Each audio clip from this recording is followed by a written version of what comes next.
The 2020 Atlantic hurricane season is heating up.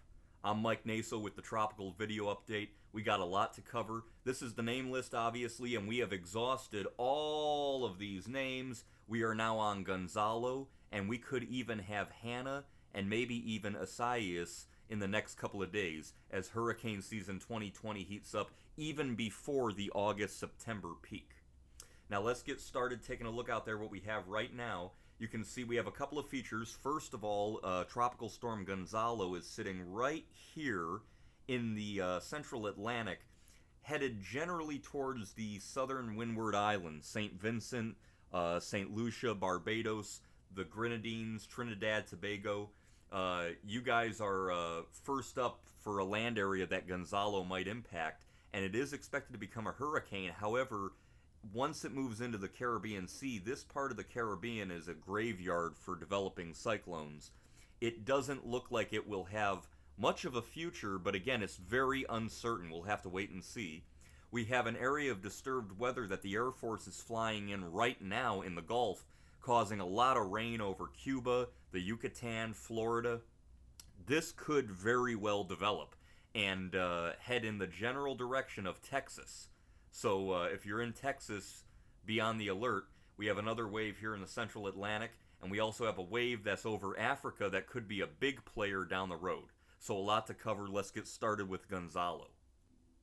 Now here's the latest on Tropical Storm Gonzalo as of 5 p.m. from the Hurricane Center. It's at 9.9 north, very far south, 45.0 west, winds only 50, but it could be a little stronger than that, moving straight to the west at 14, and it will eventually gain a little bit of latitude, it looks like, but still be very far south by early next week here in the Caribbean Sea. Again, the forecast does have it becoming a hurricane, a Category 1 hurricane. It would be the first of the year, and then moving through the islands and into the Caribbean as a weakening tropical storm. Again, it could be a little further north or a little further south.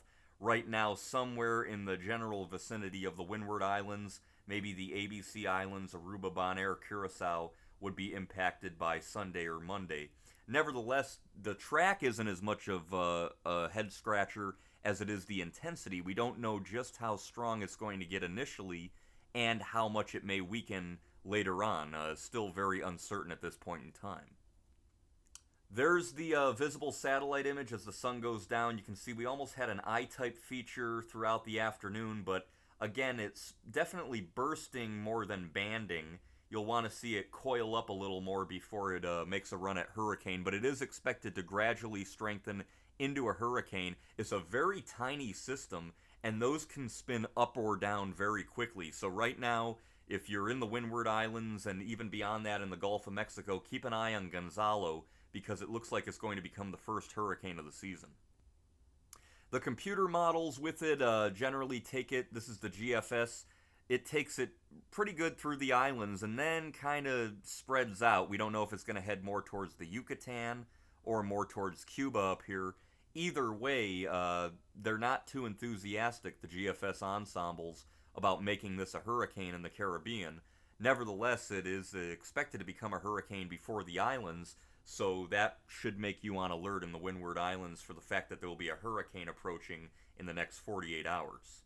The European ensembles lose it even faster than the GFS. You can see they take it opening into a wave near Jamaica, and we wouldn't have to deal with it, at least not in the Caribbean Sea, maybe if it came back later on.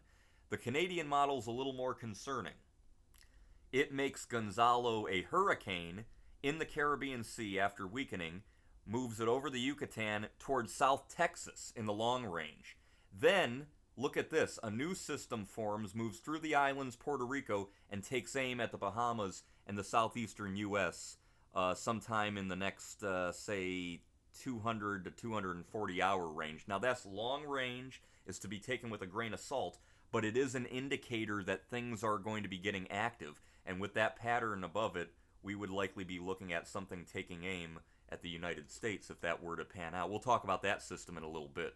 Nevertheless, the Canadian model is definitely robust, bringing Hurricane Gonzalo into the Yucatan towards Mexico and Texas. Now, speaking of Texas, We have another system. This is our system in the Gulf of Mexico, okay? The Air Force is flying out there right now. It doesn't have a well-defined low-level circulation center, but once one develops later tonight, tomorrow, this will almost very, very likely develop into a tropical depression and a tropical storm. The next name, obviously, would be Hanna, and if this does develop, it's almost certain to move straight towards the west, maybe a little south of west, a little north of west, in the general direction of the central southern Texas coast over the next 48 to 72 hours with the potential for heavy rain. And we will likely see some sort of watches and warnings go up for the Northwest Gulf in the next, say, 24 hours. Right now, heavy rain over Cuba, Florida. You guys have been getting drenched on and off all day. This is all in association with this system, which is slowly organizing and moistening this environment. There's the radar imagery. You can see some rainfall here from the Florida Panhandle. Most aggressive rainfall right now from north of Tampa over to, say, St. Mark's, the Big Bend area. You guys are getting some rain, but this is all moving towards the west and west-northwest as the system organizes, which it very well may do. I don't see any reason for this system not to organize into a tropical storm at the very least. You can see the upper level environment is kind of hard to see. It's getting a little bit of a clockwise safe harbor anti-cyclone developing over it. That is favorable because you get that motion around while the low-level center spins counterclockwise. You get a clockwise high above it.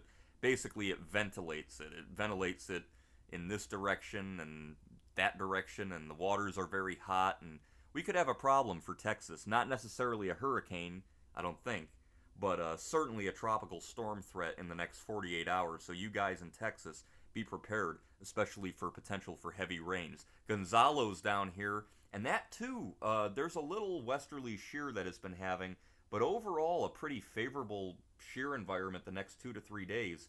I'm very impressed.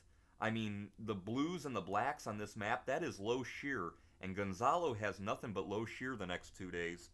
Same thing with our system here in the Gulf, and anything that moves off Africa. And as I mentioned, that is the big concern. That's the concern right now. Check out the European ensembles. Takes our system into Texas, takes Gonzalo into the Caribbean, look at off Africa, develops a new system, and moves it generally north of the Greater Antilles in the direction of the Bahamas and the southeast coast. Now, this is getting out there 168, 216 hours, but even though that's long range, the models like the Canadian and this European showing this wave off Africa are beginning to concern me a little bit. There it is over Africa right now. This is the wave that is forecast to move off the coast of Africa and could be a player down the road. So we have an entity to watch, and if these models pan out, we'll have to deal with it. Out in the Pacific, we have Douglas. Douglas is a hurricane of 80 miles an hour. It could be very close to Hawaii Sunday or Monday as a tropical storm or even a hurricane. We're going to watch it. It could become a major hurricane over the next couple of days. And taking a look at the satellite imagery right now of Douglas, let's pull it up.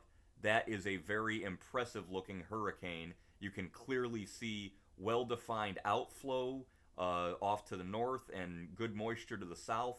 The Hawaiian Islands are right here. So Douglas is one in the Pacific that we're going to have to watch over the next couple of days. And again, the tropics are definitely heating up. And anybody in the Atlantic Basin from Texas with our system in the Gulf, which is drenching Florida, all the way down to the Windward Islands with Gonzalo, which is strengthening, keep an eye on the tropics. And obviously still that wave here that's leaving Africa. Things are cranking up in what is expected to be a very prolific Atlantic hurricane season. So I'm Mike Naso with the latest on Gonzalo and our system in the Gulf. We'll continue to watch it. I'll see you next time.